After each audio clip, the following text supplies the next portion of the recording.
Je voudrais tout simplement saluer toutes les personnes présentes, bien sûr tous les marcheurs,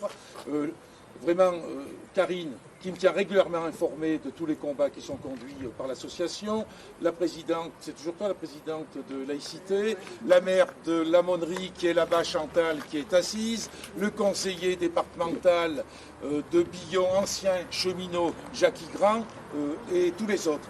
La seule chose que je voudrais souligner, c'est l'intérêt de la démarche qui est faite aujourd'hui. C'est-à-dire, Karine m'informe souvent de ce qui est fait. Je crois que c'est assez exemplaire. C'est-à-dire, on a affaire à une démarche vraiment citoyenne, comme on parle beaucoup et comme ça se pratique très peu.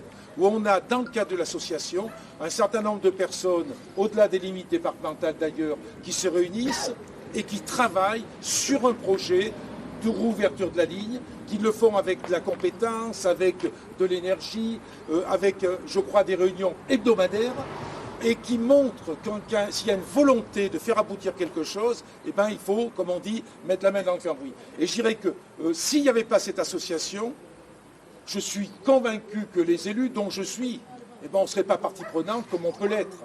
Donc c'est indispensable et que la population ne serait pas informée. Je voulais vraiment souligner cette démarche-là qui pour moi est une démarche absolument exemplaire. Alors après, le rôle des élus, bien sûr, c'est d'apporter leur soutien, c'est de relayer, d'être le plus efficace possible, mais toujours en ayant conscience d'une chose, moi je le dis régulièrement dans mon activité politique, c'est que les élus ne sont rien sans une large mobilisation.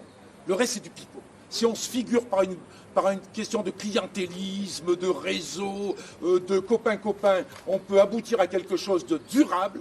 Ça, c'est du bluff, ça, c'est de la tromperie. Chaque fois qu'on arrive à faire aboutir quelque chose, c'est parce qu'il y a une large mobilisation citoyenne. Donc, je salue bien évidemment les marcheurs, mais je salue surtout la démarche qui est utilisée aujourd'hui pour obtenir la réouverture de cette ligne.